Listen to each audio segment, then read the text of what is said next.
Hi guys, it's Trevor Foley. And I'm Sophie Pinella. About to head up 4 Mile Canyon here in Boulder, Colorado with Nick from Wove. Have a chat and a ride and bring you guys along for a ride. Let's get started.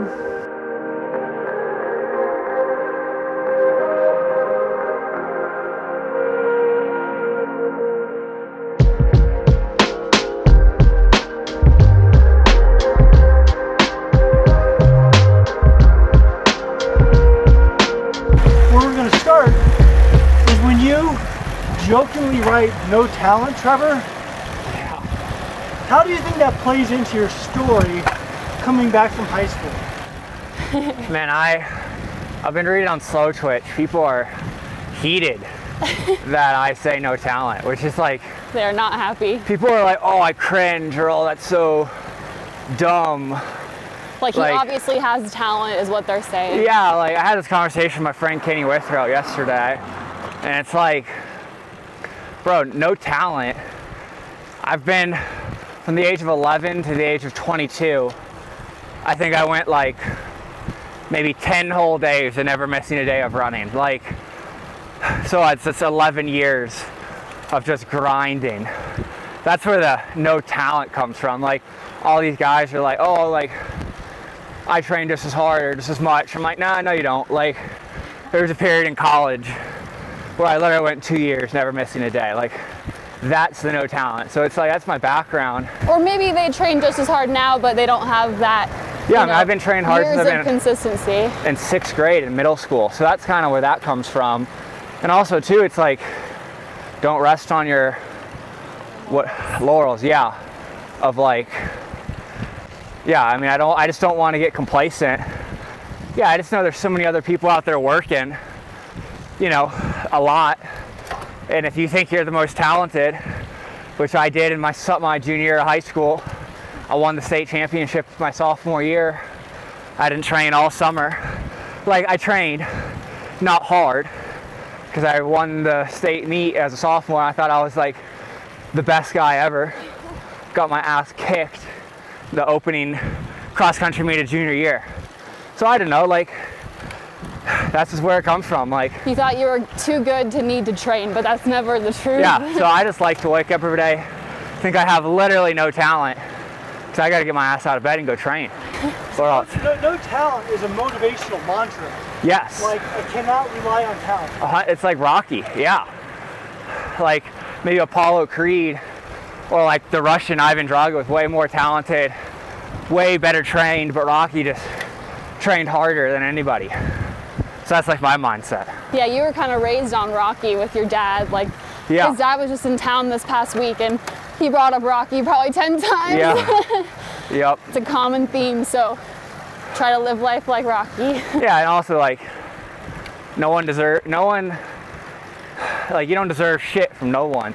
So you just gotta, like, I hear all these, I don't know, I don't wanna like talk crap, but like I hear all these pro triathletes and I'm like, oh, like, feel bad for me or pay me or sponsor me. And it's like, no, dude, that's why I'm racing 12 times a year, so that people learn my name. I'm gonna shove my name down sponsors' throats and get paid from Ironman, from racing, and then get sponsors from racing a lot. You know, like, it's just, I'm just a big believer of you get in what you get out of it, you know, what you put into it. So, yeah. Exactly. So let's talk about going back to high school. Was this Brooksville? Yep, yeah, Brooksville. I went to Hernando High School for 3 semesters, sophomore year, and then part of junior year. And where'd you spend senior year? Senior year, I was homeschooled, like virtual school. Gotcha. Yeah, you kind of hopped around to a couple different schools, kind of based on running coaches. Yeah. That's actually how we ended up meeting. Was this run coach that was an assistant at my school ended up leaving. A bunch of my teammates left. He was really good. Yeah, he's a good coach. Coach Ray. Coach Ray, yeah, he made a new team. Trevor ended up joining that team. That's how we met. Okay, so that's and I was yeah, so I was self-coached all like freshman, sophomore, junior year of high school, and then met with Ray, Coach Ray, one of the best guys I've ever met in my life. He's done a lot for me, and yeah, we we had a very good relationship of like going back and forth, brainstorming about training and racing. And yeah, it wasn't his way or the highway, which is so good to have a coach like that, so it can actually be a discussion. And so, tell me about how you guys met through this coach. yeah, you want to say? I didn't end up leaving my high school. I stayed where I was, but like I said, all my teammates did. So I would still kind of like hang around them, go to practices. And that's kind of how we met, because he transferred schools and yeah, had all the same teammates basically. Yeah. And started training together and yeah, went from there.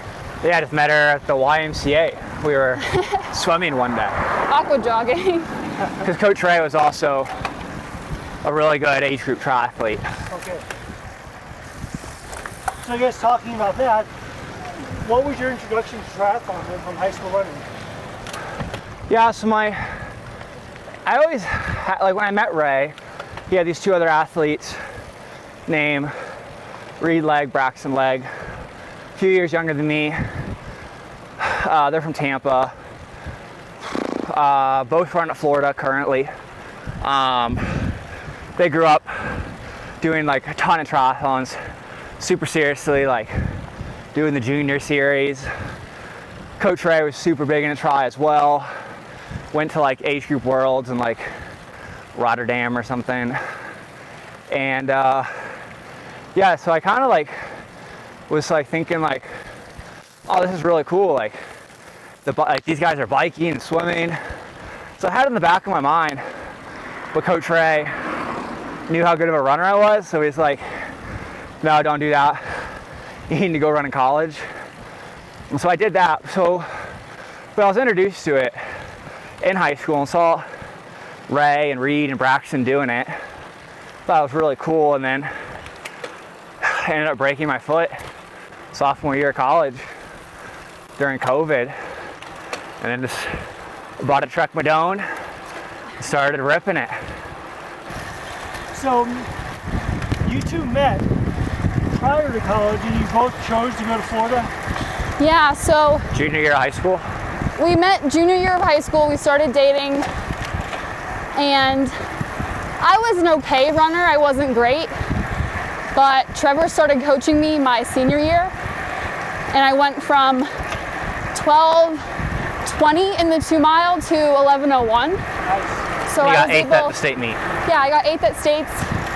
I was able to walk on at Florida because I'd got in there, and that, you know, we wanted to stay together. So I got into Florida academically and was able to walk on the team because I ran 11:01 like really, really late my senior year. So no more scholarship available.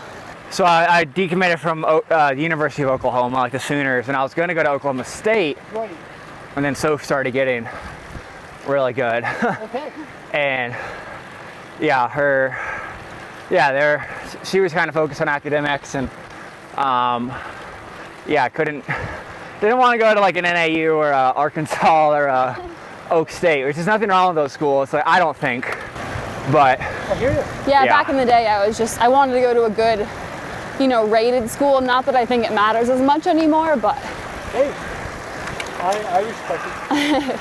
yeah. Florida is a public Ivy. well, Yeah, that's what it's the they number one public school in the country. UNC Chapel Hill might argue with you, but you know. Well, no, this year they were voted number one, Yeah. but so UNC can shove it, Oh, man. and Michigan and UVA can too.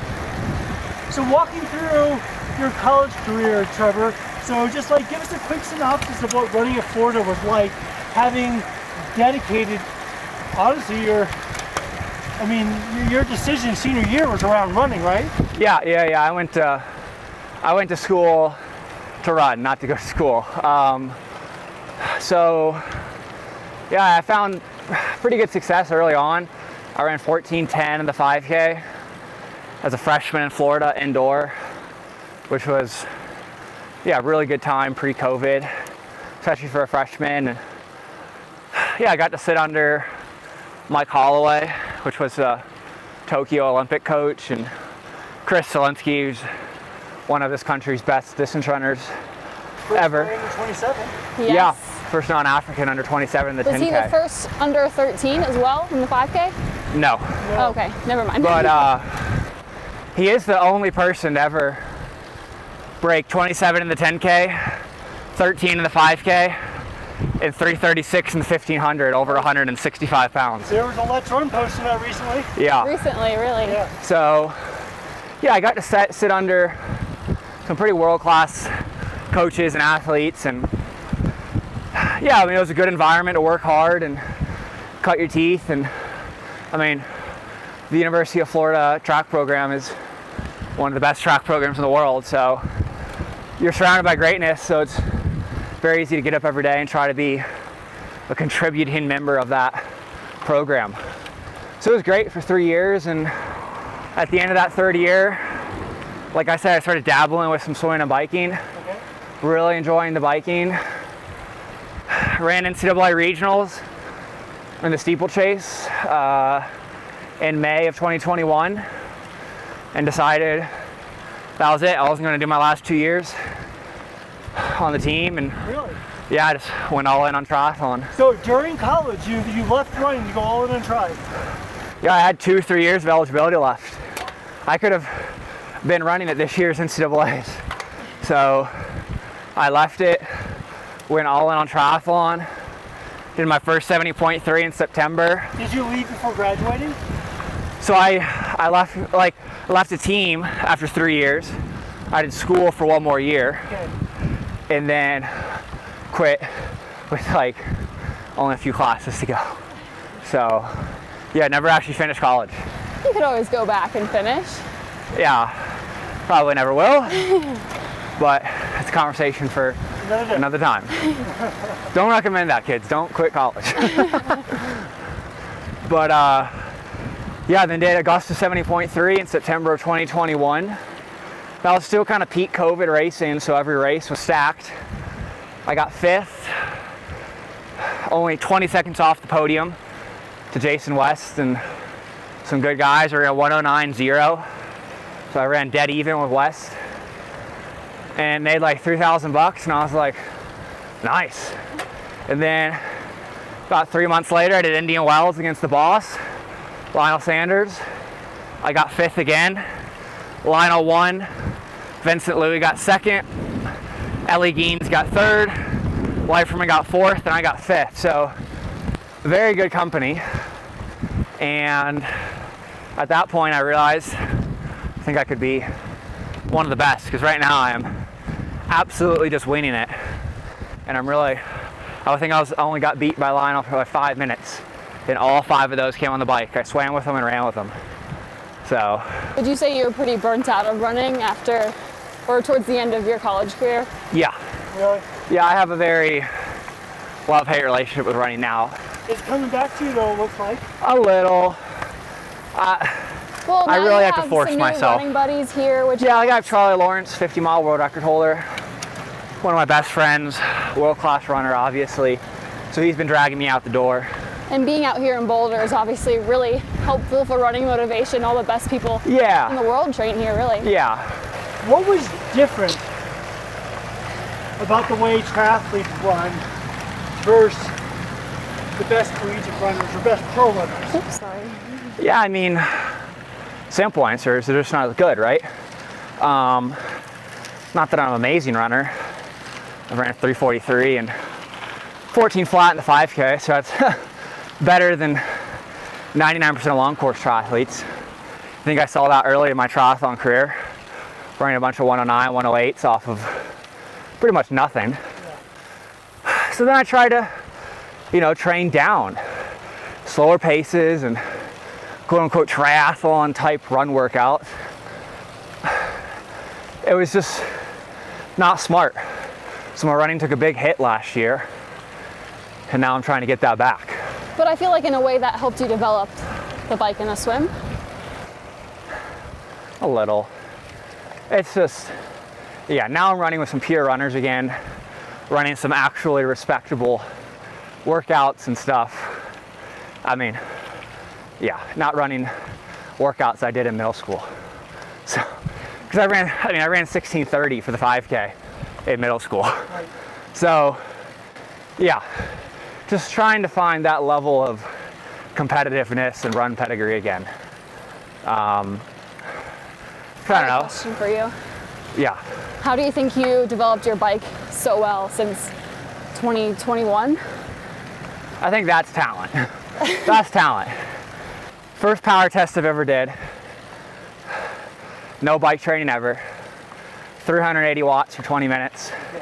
460 watts for 5 minutes. That was from a Wahoo kicker. So, very reliable source. So that's talent. But I mean, yes, that's talent, but I was the heaviest guy on my team by 10, 20 pounds, you know, so like I'm naturally bigger. I've done years of 100-mile plus weeks at sub 6-minute mile pace. So it's like I transitioned really well to the bike.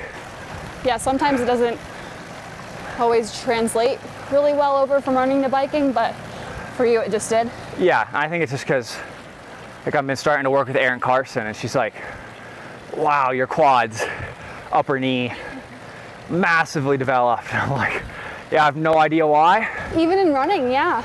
Yeah, I just started riding during COVID, and they've always been big like that. Like I was, you know, self-conscious of how big I was in high school and college. I was like, damn, too big for this. Hey, so I guess that's a good lesson. If you're a bigger runner, maybe triathlon's for you. Yeah. Well, Solinsky was a bigger runner. Yeah, he was. Yeah. Mightily with that. Yeah, and obviously that's a touchy subject, right? I mean, Yeah. but, I mean, it's common math, right? Lighter you are, the faster you go. But you got to find the tipping scale, right? You want to be as light as possible, but while still producing great energy and speed and power. You don't want to be fat eating bonbons, but you also don't want to be a twig. Like me, I like to stay under 170. If I go too low, I feel weak. So it's riding the line. And I mean, pro cyclists do that perfectly. They ride the line of being right on the tipping scale of too light or just enough. But you also see them pushing carbs right now. Yep. So kind of moving past that unique sort of culture. Yep. Yeah, the more you fuel, the better you can ride. And again, that's like, I wouldn't call it ED because I'm aware you can be too light. Yeah. But there is a, you know, I don't want to be 180 pounds going up Mount Lemon. So, yeah. So tell me about Jacksonville. How'd that come about? We moved to Jacksonville so Trevor could try training in a new environment. More specifically for riding. Right, he could ride on A1A Okay. along the beach. Ride with Owen. Owen was his bike coach for a bit. Yep, and good friend. He's Masters national champ Okay. 2 times. Really good guy. Road race. Okay. Crit once, I think. So yeah, he's a stud. Moved out there to train with Owen. Yeah, so we moved to Jacksonville in the middle of 22.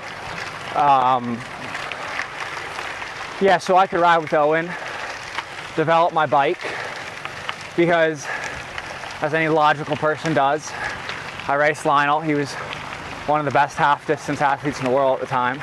I mean, I still think he is, but in 2021, I swam with Lionel, I ran with Lionel, I lost 5 minutes to Lionel on the bike.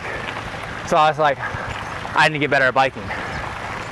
Not knowing that my power was fine, I just had terrible fit and equipment. So, but it was great. So just graduated college, was possibly gonna go to PA school or like med school, so she had to get hours.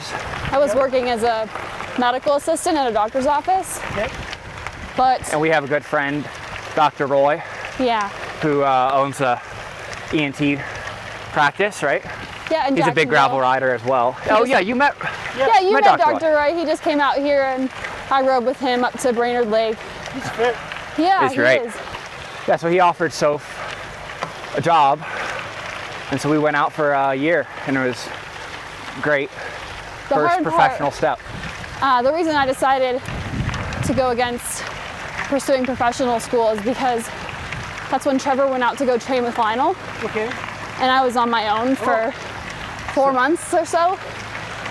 And I just didn't really like that lifestyle. Yeah. I figured if I went to school, that's kind of how it would be.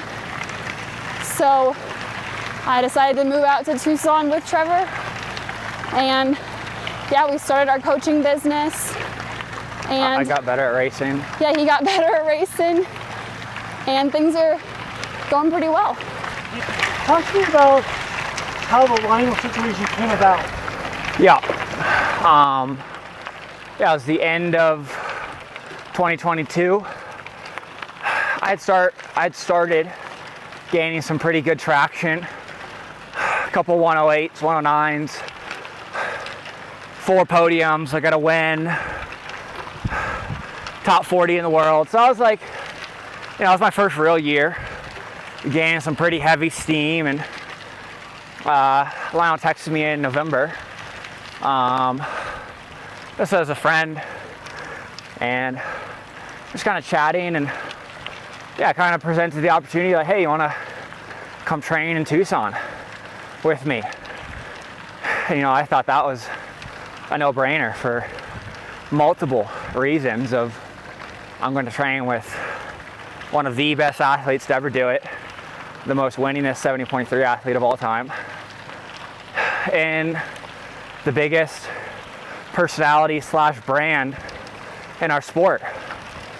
So if he's gracious enough to, I mean, Lionel was like my #1 sponsor last year. Like, Lionel, I owe a lot to Aaron and Lionel. Like, yeah, they did so much for me and for Soph, and, you know, provided a place for us to live, and he, you know, shared all his training secrets, coached me at one time, gave me wheels. Like, it was it was an amazing year. I'll be forever grateful for that. So your best way of repaying him is beating him at Placid. Yeah, yeah. I know, Yeah. it's kind of, And it's also an interesting too, dynamic. well, he's also like my hero too, right? Like, that whole year, 2022, when I was getting into triathlon on the trainer, I was watching Lionel videos. You know, it's like, man, you got your hero, your idol, asking, hey, you want to come train with me? It's like, yeah, dude, for sure. Well, that's like in 2003, at some point, the Kale had to overtake Deborah Selassie.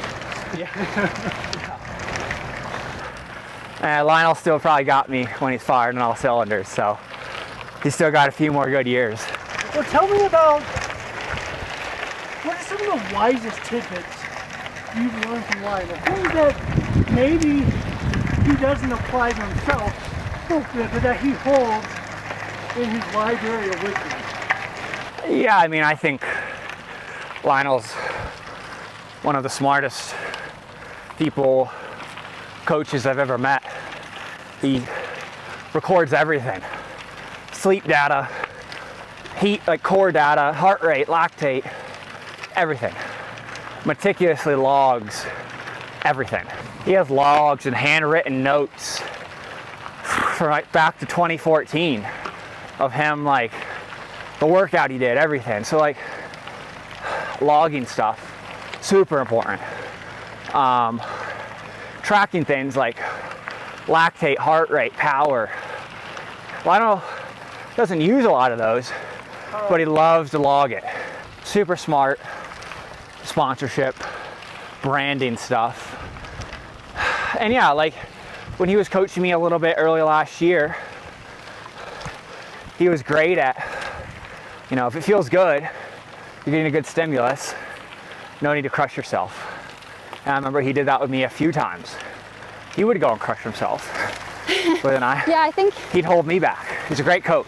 Yeah. So I think when he's done, when he becomes a coach, he'll be one of the best professional coaches out there, I think. I feel like it's easy to have all the right information in your head, but it's Hard to apply it to yourself. Hard to apply it to yourself, exactly.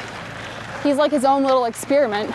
Yep, so that was a amazing opportunity, completely fast-tracked my career by years. So, when you say fast-tracked, give me an example of how you think it was fast-tracked. I mean, athletically, learned a lot, trained quite smart, learned what it takes to be the best, had an inside look. But then also, from a brand standpoint, I mean, when you're on Lionel's YouTube videos or Instagram posts, you're bound to gain fans and followers. And yeah, I mean, we have a pretty big YouTube and Instagram now. And yeah, it's because I've done halfway decent in some races, but a lot of it's because of the LS Mafia. You know, they kind of jumped on my bandwagon a little bit too. So in that way, you know, of like, wow, I have 10,000 subs on YouTube. Like, that would have taken a long time or a world title to get that. Lionel, you know, he told everyone to go follow me on one video, and there you go. Yeah, I remember you got sent a new Garmin watch, a new phone. Yeah. It's pretty nuts. Yeah, the LS fans are hardcore. So, and I maybe got 2% of them. So. The triathlon community in general is so great, though. Well, you have your own pro short twitch now. Yeah. Only Lionel, Sam, and you have that. There you go. And let's talk about Boulder 70.3, because you just crank out a performance. And let's reflect some, like, you know, last year when you had Oregon, is that right? Maine. I won Maine last year and Waco the year before. And so let's talk about where Boulder sits in your progression. Because honestly, from my perspective, that now positions you right at the top. Yeah, I mean, I really actually didn't think about it during or really after too much. Now that I've taken some time to compartmentalize it, it was definitely my best triathlon I've ever done. I just didn't really realize it at the time because it's probably the easiest triathlon I've ever done. So I think I'm just training more than ever, harder than ever, but more importantly, more than ever, and smarter, working with great advisors. And yeah, so I think I'm becoming very efficient and very dialed, especially my equipment. I was going to say, I think your training is taking the biggest step, but your equipment is just as big of a step. Yeah, I mean, this is the first year I'm getting paid by sponsors, and I get the best equipment, like, so I'm just very, I don't know, professionalized now. So that makes a big difference as well. As much as you don't want to think, but having a $20,000 bike makes a difference. So you said Boulder was your easiest race. Walk us through that briefly. Yeah, I mean, I think I was less than 4 minutes down with some of the world's best swimmers in triathlon. Found myself in the top 10 within 10 minutes of the bike. When you're used to being 5-6 minutes down in the water, whew, it is easy to do a race when you're in the top 10 at mile 2 on the bike. And also, you know, thanks to you and Wove, I mean, I'm definitely at the highest bike level I've ever been at. You can tell that from a gravel race I just did. That 5-hour power was nuts. But the position that we've created alongside DT Swiss and Felt and you, Wove, I mean, I am motoring on the bike course now. So, yeah. So let's talk about that power you just referenced from your gravel race, is that right? Yep. So walk us through that real quick. Yeah, I mean, I don't really want to talk about power because I don't like to, but in my triathlons this year, I've done two bike course records at both. My power was not insane because I've pushed some insane power before. Don't get me wrong, it's still high, but it's not some of these insane numbers I've pushed before. We've been working with Mark Gravelin a little bit to maybe get a little faster, and also verify what we're doing is working, right? Which is important. And then, I mean, I don't know how many hours you, me, and Soph have spent in the house tweaking position. And then, yeah, like, and also like the felt bike fits me great. You hooked me up with the Evolve custom one-piece cockpit, amazing. DT Swiss wheels, freaking rip.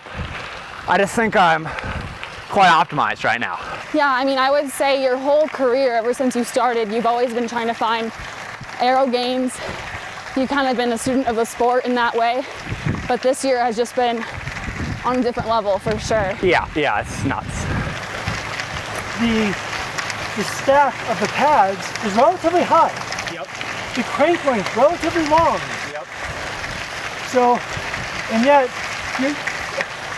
you don't have to say the number, but let's just say that felt bike is not slow. We've gone quite high actually on the stack height in the front with the cockpit. We've gone long on the cranks. Remind me, was that just due to comfort or is that due to Comfort, power, everything. Aero. Yeah, he says Aero. Yeah, like, I think a plethora of reasons. Running a fast chain ring, like you said, longer cranks. Everyone, in the 3 years I've done triathlon, everyone's like, oh, effing hip angle. I don't even know what that means. And run 165 cranks. I'm like, okay, I'm just doing it because everyone says to. Well, every person is different, every body is different. Yeah. You can't just stick with a blueprint and expect it to work. So we raise the front because we're closing off the distance from the hands to the face. Yep. Closing off that parachute that would be between the hands and the face. You have a solid underside to the bar that pushes the air downwards. And we use the height of the elbows to open the hip angle. And then we can use the crank length to keep the glutes engaged rather than frying your quads. There you go. So many things that we never would have thought of on our own, so Nick with Wove has been a huge lifesaver. Yeah. You were looking at going to professional school, right? Right. Now, my questions will be a little long-winded because I'm feeding you. Yeah. Okay, but just thoughts to think about. And this is this idea. Man, look at those views. Wow. Yeah, wow. So, Oh wow, we're at 7,700 feet. oh yeah. I didn't even notice. I think a lot of life, we go through life worrying about checking off boxes for other people's social approval. Oh my gosh, yeah.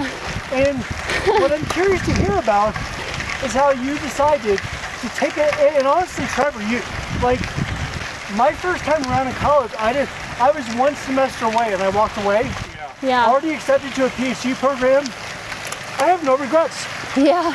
And because it's like, wait a minute, I'm on my own path.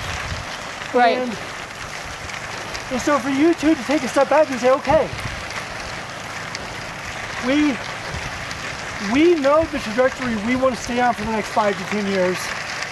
We're going to have to set aside some of our own, I guess, the external pressures, you know, Right. that we over time have internalized. So Nick asked a really good question about how did we see this future ahead for us? How did we take that risk regardless of what people thought of us and not did a traditional route? Yeah, so that has always been a huge struggle for me. Trevor's always seen the vision far beyond what I can, even today. I mean, he always has these dreams and goals and I'm just like, oh, okay, I guess. But I just have to trust in him, trust in the process every day. But yeah, so I wanted to originally go to either medical school or PA school, which is a great career, not knocking it all, but I just kind of realized along the way that it wasn't the life that I wanted. And it was really difficult to make that decision because, you know, your parents expect things from you, your family, your friends, your image that you build up in your head. that doesn't actually matter at all. Trevor's, like I said, paved the way for us, and I've kind of just followed his vision and trusted in him. And you just gotta work hard every day, do what you love mainly, because things will work out if you follow those two things.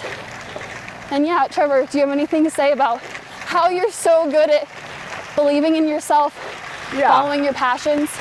I think it goes back to Nick's first question he asked about talent. Like, I'm not gonna ask for anyone's help. If I wanna do something, I'm gonna do it. I'm not gonna have some hand holding or anything. Like, there's a life and a lifestyle and a culture I want to build and develop and live. And yeah, like, Soph and I have been together since junior year of high school, and we've kind of just created this life together, which has been awesome. But as I've gotten older, it's like, you know, if I could somehow create a life, a business, income, where we can do stuff like this, help other people with coaching, race as a pro triathlete, work with good brands, and just, I guess it's a quote-unquote non-traditional work, but something I've always wanted to do. I say I did my time in the real world. I was a valet driver for 4 years, and worked like 80-hour weeks in the summer, just grinding. So yeah, I just bet on myself and work hard. And hey, if it doesn't work out, I'm not gonna cry about it. I'll figure out another way. Why worry about what's happening tomorrow? You just have to focus on what's going on today, because there's enough to worry about today. And if something doesn't work out for us, we'll figure it out then. You only got a finite amount of time in your 20s, 30s, and 40s, right, to build something and make it work. Say if it doesn't work, well, there you go. I got the rest of my adult life to figure it out. I can't. When I'm 50 one day, I can't go try to be a pro triathlete again. Right, but I feel like even when you're older, you can still change your life, and I think that's always a thought that I get stuck in. Like, oh, I should have done this in the past. I wasn't good enough then, so I can't be good enough now. That's not at all true. You can change your life today. So just don't be afraid to do what's best for you and what you love. And if you have a vision, chase after it. So you have Sophie willing to kind of push aside a lot of social pressure because she believes in your union, your what you guys have together. So speak to that, Trevor, what that means to you. Yeah, I mean, I think it means the world, and like, you know, talking to other pro cyclists or triathletes, I'd say, you know, I don't want to stereotype, but most of the time, the partner, guy or girl, they're a pro as well. And that could be hard. You know, you're both trying to be a pro athlete, whereas me, I'm so fortunate. You know, Soph is all in on me and has been since we've been like 16. And it's, yeah, I mean, I definitely could not have done it without her. Like, I think I have a mental breakdown like 3 times a week. And Soph is very good at keeping me level-headed and like, it's okay, stuff like that. So yeah, it means the world. Like, I don't want to say I'm just so used to it now because it sounds like you're not grateful, but like, I mean, we're just going on like 8 years of just kind of growing up together. Soph helped me win 4 of my 5 state high school titles, become a good NCAA runner, now a top 20 triathlete. Like, Soph's just been through it all. So it's kind of like we're just autopilot, like a pretty fine-tuned machine. Well, I don't have the most impressive, I'm not a professional triathlete, you know, personal best in triathlon, but being with Trevor, and I'd say I know just about as much as you do, because we talk about it all day, every day.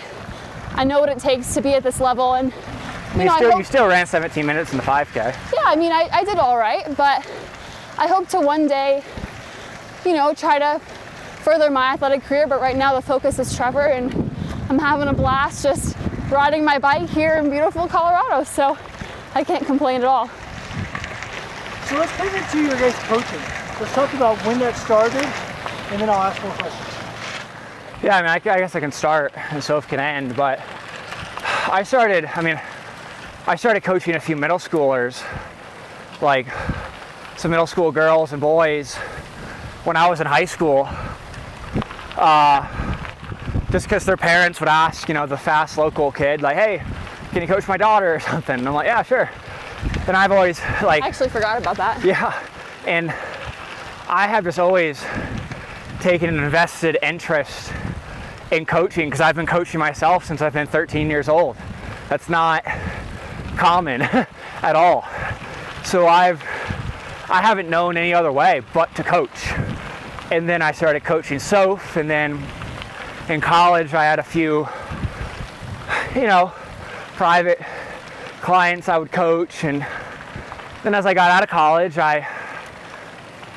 people just continued to reach out, and I, just started with running, and one thing led to another, and as you started getting good results in triathlon. Yeah, and people started kind of hearing my story, and I ended up just putting endurance coach in my bio.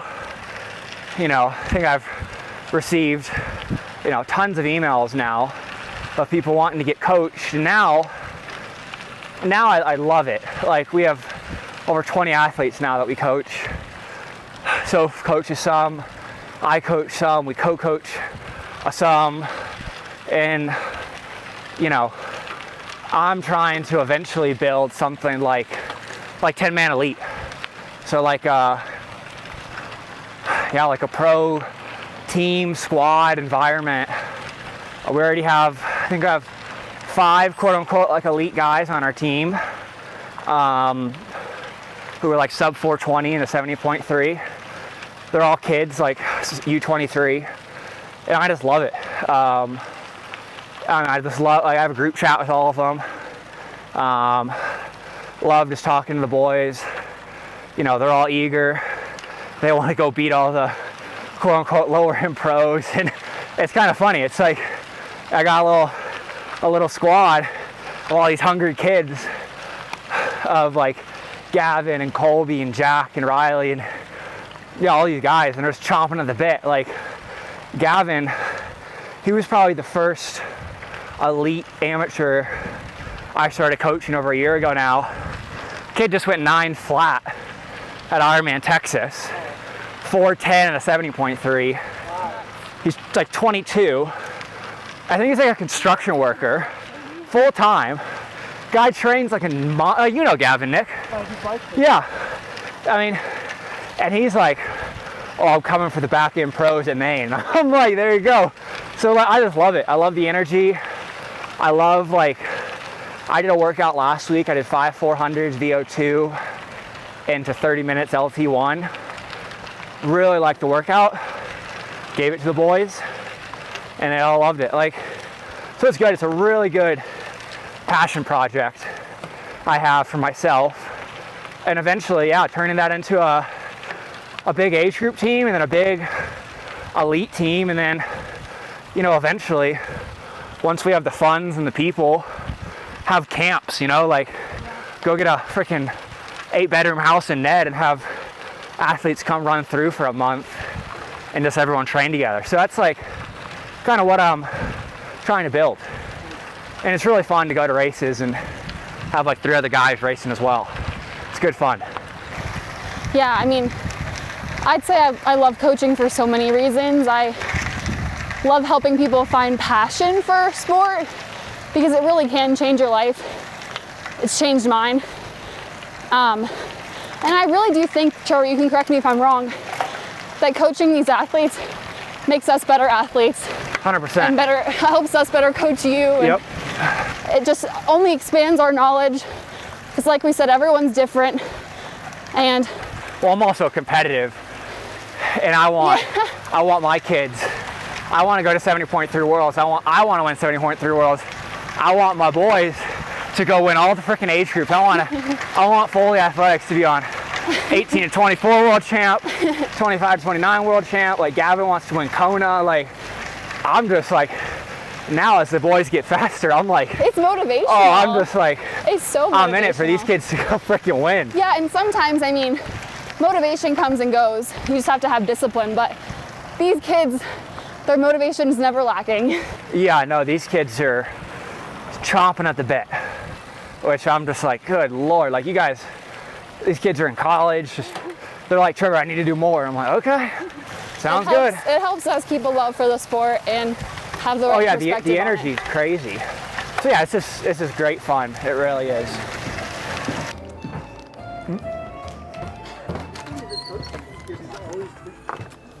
That's so funny. Oh man, Awesome. look at that. Here, Did you order that? That pickle. Yeah. Perfect. Yeah. Here, have the other half. How are you picking and choosing? Because while pure triathlon running did not quite work for you, Yep. pure road or pure run training also wouldn't work for triathlon. So how are you finding that balance? Yeah, I don't know. It's more of like intuition, I guess. I just kind of know what I need sometimes, if that makes sense. Like, I don't know. I really don't think pure running and triathlon running is that different. If you want to run 107 and a 70.3, you probably have to run 104 in an open half marathon. Like, I just don't see the difference really, if that makes sense. You know what I mean? I would say the difference is you can't do workouts that take so much out of you. Yeah, I can't go do rippers, but like good threshold tempo sessions, it's all the same. Yeah. So yeah, that's what I think. You have to run fast in training if you want to race fast. You know, a 108, 107, 106 half marathon is not slow, and you have to do proper threshold training to do that. So balancing out the threshold training though, like would your easy days be easier than pure runners, and how was your volume compared to like? So I wouldn't say the easy days are any different, just because I've been bred and ingrained to run fast on easy days. Like I just run 6:30, 6:20 pace. That's not hard for me. Like we did metabolic testing yesterday, yeah. And like, I'm not going to say the number, but like it's pretty far down in the fives. My body's producing like no lactate still. So like that's years of purebred running, becoming very efficient. So I don't know. I just think I'm different than most people. I mean, I'm sure Hayden Wild, Alex E, good ITU runners are probably the same way, right? Jason Weston probably is the same way. But 112, 111, 110, it's not that good at running. So I just think I need to move that out of my head. That's what I kind of thought when I first. And that sounds cocky, but it's just the truth. Look how much time West is putting into people, and he's not an insane pure runner by any means. He's just solid. So I think you just need to have that expectation, because I had that expectation of myself on the bike. Like, oh, I think I can be a lifetime rider. I think I can be one of the best TTers in America. I'm sure Lucy Charles and all these other people think they can be super competitive in swimming, right? It's just like, why are you being such a baby on the run? Yeah, I think what it was for you for a while is that you were getting beaten on races because of the swim and the bike. So you kind of realized, okay, I actually have to put more time and energy into that. The run kind of took the back burner for a little while, and now... Yeah, it ebbs and flows, right? And also, too, what am I trying to say? Yeah, I think that to answer your question, intensity, it's not that much different, but the overall volume, like you said, like maybe I only do 60, 70% of their volume. I'm not going to go do a 14-mile easy run. Maybe I just do 8 or 9 miles. That's the biggest difference, I think. And something you haven't mentioned is what you lost this year after getting hit by a freaking car. Yeah. And I think I've already returned pretty well to running 112 here in 70.3 Boulder, which I did the altitude conversions, like a 109 low. So I think my running's come back pretty quick, but that was because I think I was ripping like some 60-mile run weeks earlier in the year that I just didn't get to see the progress for. My running was at a pretty good spot. So I think I had a pretty good base, but yeah, I got hit by a car and didn't run for almost 8 weeks. So yeah, I don't know. We'll see. Now it's time to build for an Ironman. So Yeah, and I'm also sick and tired of hearing how good other runners are. Cause So what are your thoughts Yeah. for the marathon for Lake Placid? can can I have a comment? Yeah, sure. So like we said with the metabolic testing yesterday, there's no question metabolically what he can do. It's just if his body can keep up at this point.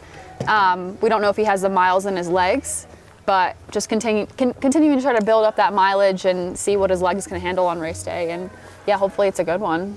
Yeah, I'm gonna race the race. I mean, an Ironman bike is going to feel like pretty darn easy watts. I hope so. I hope to push significantly far less watts than I did last weekend at the gravel race, which is why I did it. I did, probably 50 watts more than I needed to, like relatively speaking. So yeah, I've done a lot of these over distance rides and over power rides, and yeah, hopefully doing X on race day at Placid for only 4 hours or so shouldn't be that bad, especially at sea level. If you were to summarize your guys' coaching philosophy, and what maybe makes it unique, and what your squad is receiving that you think is unique. As far as uniqueness, I think a lot of coaching programs, and I don't want to generalize, but I think it's a bit more cookie cutter. They kind of have a plan outlined already, and then for the most part, it's pretty similar for each athlete. We take each athlete right where they are. We don't want to overload them. We don't want to give them too little. We take them at their current fitness. We give them specific zones for them so they're not overworking, because I think that's the biggest problem with age groupers is that they tend to overtrain. And then they don't intensity-wise, yeah, they maybe don't train enough volume, but they work too hard and they're too wrecked and they can't get the most out of themselves on race day. So we've really learned that and try to teach our athletes, and we always keep an open line of communication. I don't think that's pretty common with other coaches either. Yeah, we talk to all our athletes like every day. Yeah, we talk to our athletes a lot, and if they ever have a question for us, we answer the same day. And yeah, so I think we're pretty personalized, and I think that's hard to get these days. But yeah, like we're just people. We're trying to form relationships. I think that's most important, and yeah. We're very, very aerobically based. Yes. And that's what I tell my top guys too. I don't know, I'm not the kind of guy to pump you up. I had one guy email me a week ago, and he's like, how are you going to motivate me? And I'm like, I'm not. I have a good, I know what it takes to race fast, and obviously I have, multiple guys going 4:10s now and 70.3s. It's not like these coaches try to make these super complex workouts where you literally have to write the whole bike workout on your arm or your top tube or your bike. It's I'm just gonna tell you this is what works and this is what you need to do. It's very simple. Keep it simple. It's a 4-hour race, dude. Just being the member of a squad in and of itself is motivating. For sure. Yeah. For sure. Yeah, and also exactly.